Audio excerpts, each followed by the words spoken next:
Restream is a joke. I'll let you know when we're on. Restream is a fucking joke. It really is. I mean, it logged us out. It logged us back in. It's deselecting things. I've never changed a single setting on Restream in my life. That's a shame, because this is perhaps the most haunting one of all. I mean, look at this.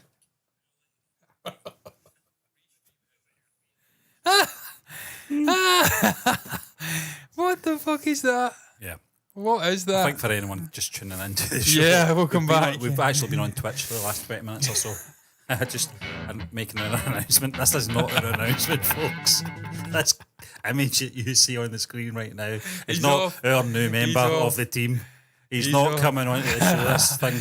This is we're just looking at waxworks, badly curated waxworks. I think this is meant to be the Pope. Am I right? I don't know. I think you may be right, Stephen. I don't know like which Pope it is. Texas Chainsaw Massacre. I don't know which Pope it is. It seems like it's perhaps a serial killer who's wearing the Pope's face. Leatherface. Yep. Folks, just to let you know for our YouTube audience, we're going to, the announcement for today was obviously going to be that we're going to be starting a new live show. It's going to be something like this. Great time to come in. But we're going to be doing something different, and we're going to be going live every Friday night. Yeah. And it's not going to be any sort of specific topic. It's going to be mostly chat, banter, and we'll throw things up, that each of us don't know about, just to see how we respond and sort of build up a conversation with that. And we'll probably be having a few beers as well, of course. Yeah. But I mean, there's a 5%. Few things. Wow, it's not the firstly, weakest. We've got to address is that we're going to be losing our studio at the end of this month. So there's going to be some, we're working out in terms of logistics, perhaps maybe some remote stuff as well. And we'll have to work out how we're going to do that. Yeah. Certainly for reactions, it's going to be very complicated. We've done it before. We did it through COVID, John, and we managed it quite well, I felt. It's one of our best performing videos from that day. Yeah, master. Yeah. Thanks for coming, That's right, yeah. And I think we'll work it out. Life goes on within you and without you. It does indeed. And the other thing is... missed all the chat about ducks on wallpapers and whatnot. I'm really disappointed in that. I may change the background to something equivalent to 1970s. We'll also talk about eye contact and how we... it's okay just now because I'm talking to you guys, but when we're talking to each other, we still look at the camera. So that's a thing we've got to sort of knock on the head. Stephen's right next to me, guys. This is the same room. I deliberately... There was a point separated so we can zoom up because it's quite awkward. We used to have the two cameras as well. We did, yeah. And I used to look at the screen when I was talking to you. Do you remember that when we were talking about... Stephen would look at the screen, which was here. Yeah. And I was over there. Because it just didn't look right. When I'm going Stephen would be like that, looking at me through the screens. Yeah. But I was in the opposite direction. Yeah, it was weird. Amazing. Yeah. I was like, can I sit there? Make more sense. Another thing, what was the other thing we were going to talk about? Madras Cafe. I know that a lot of people have been commenting, can you watch it? Can you watch it? We do want to watch it, and we are trying to sort that out. Obviously, Anna and me have been part of the team. We're trying to hold off till she can do it. She's very busy just now. She's done a house moving, and she's got to settle in before she comes back to the channel. So we will be doing that, folks, for anyone out there still asking. But getting back to, obviously, Leatherface here. We were just looking at... This was something that I came across on Facebook today, and I was in tears of laughter. And there was so many of them. What's the fucking mole all about? What's the ears about? What is that about? Yeah. That's like some demented AI drawing that they've combined a pig with a Pope. I mean, it looks like some fat fucking... Looks like Reg Holsworth. Karaoke host and I don't know, Magaluf. Who is just sitting rattling free fry-ups every single day as a pay for his sort of his career choice of doing karaoke where he maybe speaks like this. Have we got another photograph we can move to? Yeah, we have. Yes. That's starting to haunt me. That's what. Walton Goggins. Walton Goggins. He's been fried. What's going on here? He looks like Walton Goggins. He looks like Harrison Ford. He looks like you're... I think this guy's just saw the other waxworks. That's the reaction. Looks like the ugly, I forget his name, the guy from The Good, the Bad and the Ugly, who was the ugly guy. You know what I'm talking about? Looks like him. Really odd. really, I mean, the size of the hat as well. Yeah.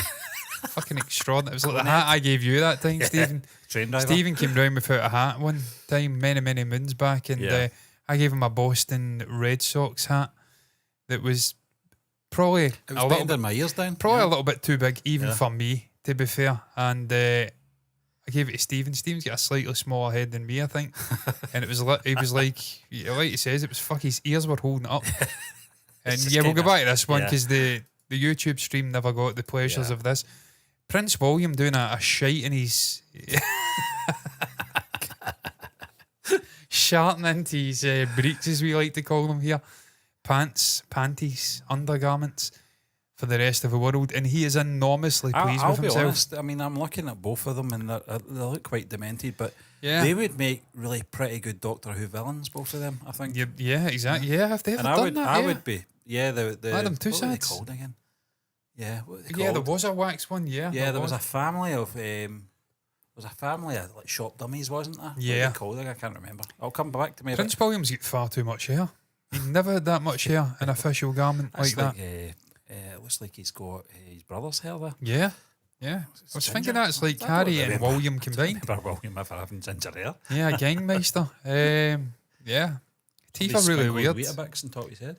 Yeah, it's just maybe he was using the hair fibres like I did back in the day. You remember that? Oh my lord. Looked like I dunked my head in a bag of compost. And I thought I looked good. I'll openly admit, a slap head. Back in the day, I had more hair back in the day. I have to stress I did have reasonable amounts of hair. I had it longish. But I was sitting front and centre in meetings, right in front of people, 30 people in the room, right next to the person who's chairing the meeting. And I had my hair looked like fucking that cartoon. Not a cartoon, it was like a kid's programme. Weird Russian thing with the chins. One of them died of cancer. And they had painted hairlines.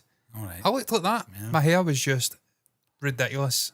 And I just sat front and centre. Comment of the week on something this one, John, is from Harry McGarry in this Facebook. Looks like he caught his bollocks on his zipper. He really does. Yeah, he looks like Ben Stiller in There's Something About Mary. Yep. And just something about Kate just looks demented. Yeah, she's far too happy. She's smelling the shirt, and it's some weird fetish they've got going on. He's enjoying it. She's enjoying it. John, before we move on to what we want to talk about next, bad news came across yesterday that I didn't know about. Now, for any gamers out there who are big fans of EA, DICE, and the Battlefield franchise will know what I'm talking about here. Particularly a game from 2011. So 13 years later, EA decided to pull the plug on the servers yesterday, which was very sad in a way because John and I were avid gamers for this game, in particular Battlefield 3. Battlefield 4 was okay, but there's something about Battlefield 3 which was really good. We just came off the back of the Call of Duty games and we were kind of getting tired of them. They're a bit samey. I think Modern Warfare was a sort of turning point, wasn't it? Still love the zombie mode though. Yeah, and 5, Call of Duty 5. That was the same makers as Call of Duty 3, wasn't it? Yeah. And we kind of turned over. I think, was it Limmy was playing Battlefield 2 at the time when you had said he was streaming when it used to be the old... What was it called? What was it called? What was it called again? Something TV? I can't remember. Yeah, Justin TV. Justin TV. Yeah. And... you said you should see this game. It's a lot better than Call of Duty, and it's that you can actually destroy buildings. World, yeah. I says, okay. So I think we got it one Christmas, and I think we were addicted to it. We played it solid for about a year, didn't we? 2 years or something like that, until the next one came out. And I went back to it. I found the disc. It was the old 360 disc, and obviously you can play that in the modern consoles. And I thought, I doubt anyone's going to be on any of these servers. And I think it is actually on the gameplay as well. But lo and behold, there's about 20 people in one map. And I thought, I can't believe this. Yeah. So I went into it. And for the last couple of weeks, I've been enjoying it. I thought it was really good. Really bad timing, Stephen, because I was going to get back and kind of dabble in it. Because John, you were going to go to the extent of getting another console. I'm glad you didn't. I think I'm going to get another console anyway. I'm primarily... a PC master race kind of gamer now, where they think it is the greatest. Although everything gets delayed going to the PC, and it's ultimately just a port usually from a console variant of the game. But I think I'll end up getting a console again because there's some big games coming out next year, like say GTA, and just the ability to be able to play without having to faff about with crossplay with also yourself online and whatnot. It would be good to get back to that. There's no announcement for PC, is there? No, there isn't, no, which is unfortunate. And usually it's like a year or something after, which is not going to be happening. So I'll probably end up getting one. I seen you were on Dead by Daylight last night. I think that's when I messaged you because I was trying to go into Battlefield 3 and it was saying the servers are not connecting. I think I played like one game. Yeah. I sat in the menu for about fucking 2 hours. I'm just losing the verve with Dead by Daylight just now. I think that's like most games. I think if you continuously play them, it does lose its edge a little bit, you know. And you move on to something else, don't you? That's what you do. But GTA 6, I can't wait. Yeah, really, I'm buzzing for that. Yeah, it's going to be monster. Yeah, a monster moment for Rockstar, for video game fans, just for the genre, the medium. As a storytelling device, Stephen, Rockstar are such a revolutionary company when it comes to creating brilliant stories, great characters that are larger than life, and they almost rival, like say, a Nolan or a Tarantino big movie release in terms of probably eclipse them. To be fair, they always make billions upon billions on their games, and then the longevity of them. And really what I want to see, I mean, I think we discussed this the other day, but I really want to see them building on the mechanics and what they've learnt from Red Dead Redemption 2 because it just felt alive, that game, in terms of a single player. Yeah. Obviously the multiplayer not as alive, but still incredibly immersive and 6 years old that game is, John. Yeah, that's mad, isn't it? And it looks fresh, still looks fresh. So we need them to learn from that. Yeah. They need to make the single player aspect even more immersive, alive. Things are always working. There's buildings being constructed, and by the end of the story, it's a different world to what you started. I think GTA 5 there was some construction sites and the buildings were never finished. Yeah, they were never finished. Whereas with Red Dead, they were laying down fucking rail tracks and whatnot. Single player, as I recall, there was a lot more sort of activity going on in the single player games. Yeah, you know, wildlife and stuff like that. When you're going right into the sort of forests and deserts and stuff like that, but in the multiplayer game all that was removed.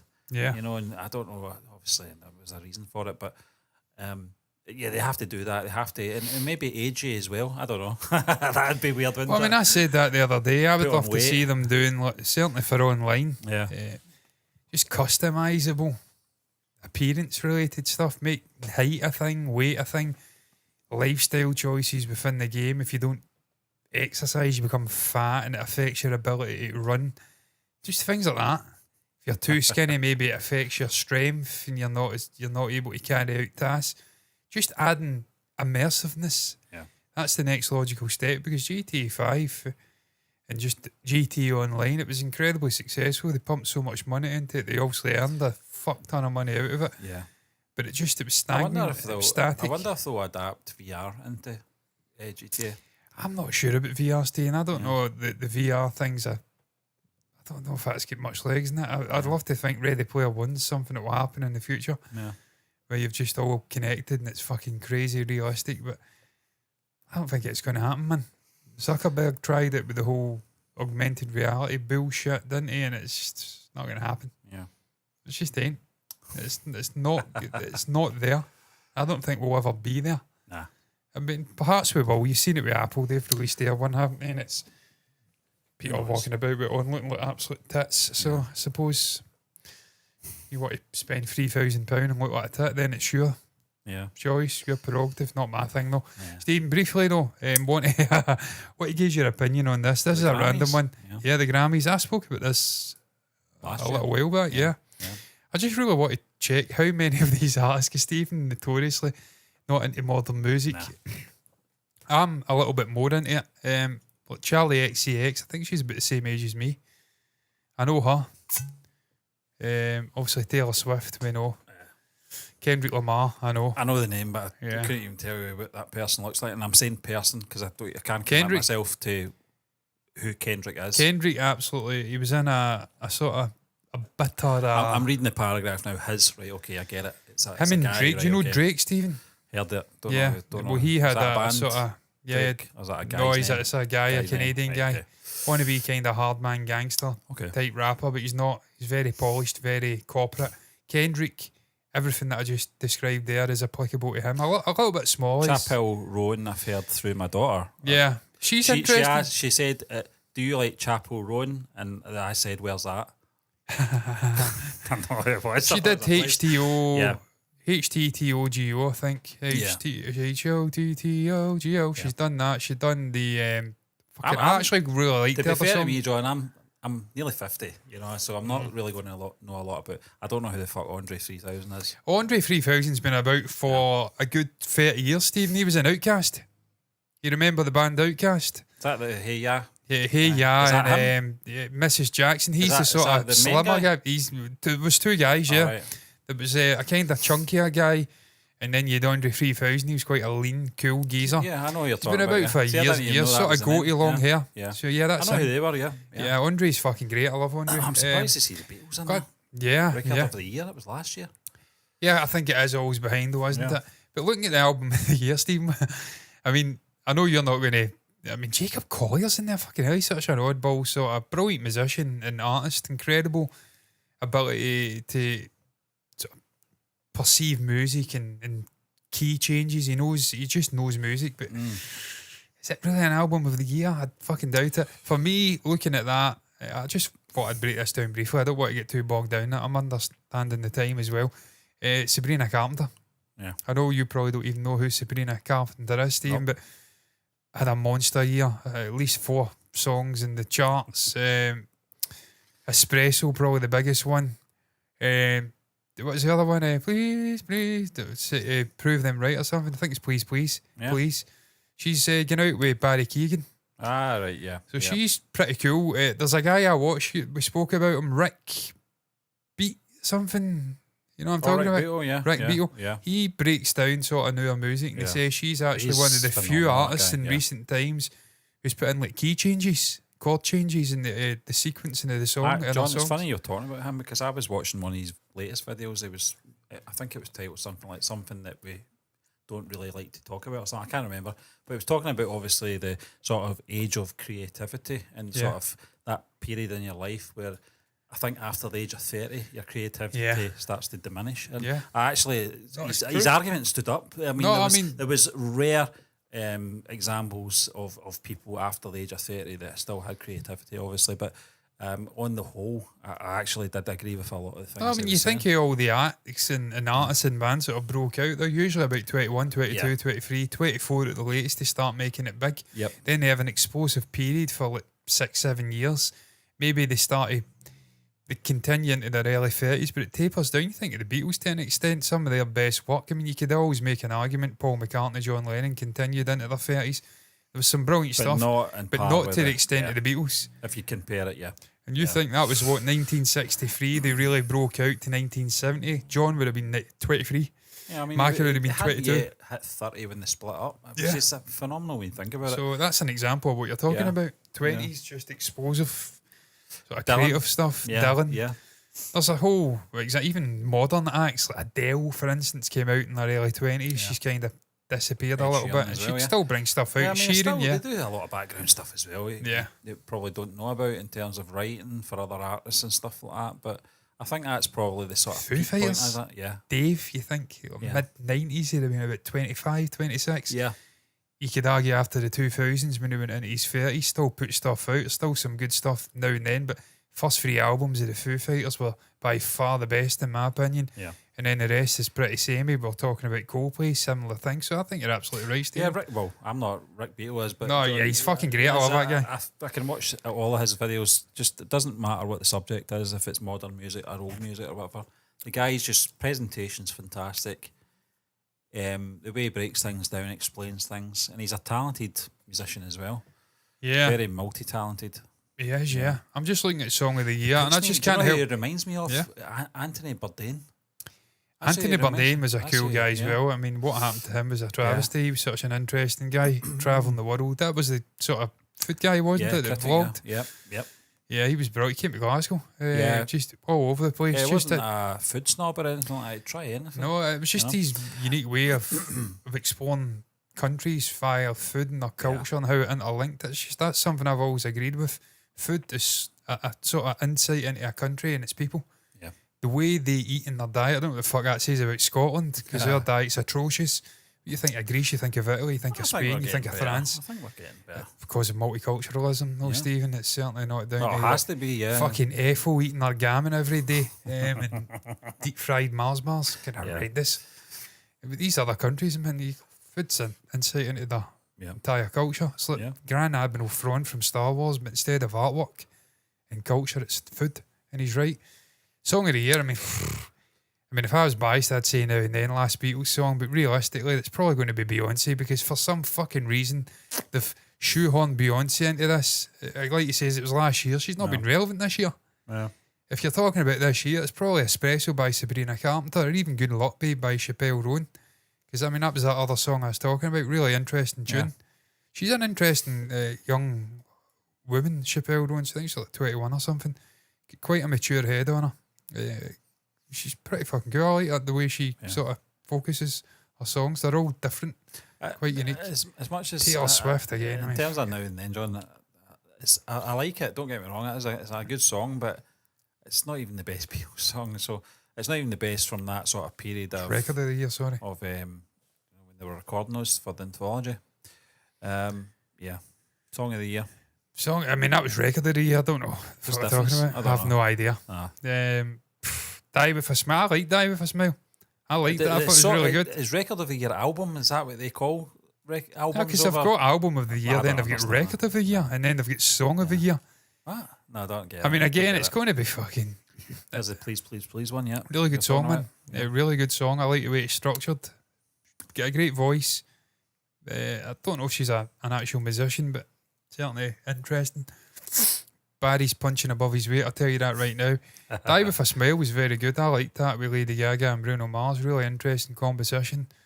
70s sort of vibe. Bruno's playing the guitar, showing that he is a multi-instrumentalist. He's not just a dancer.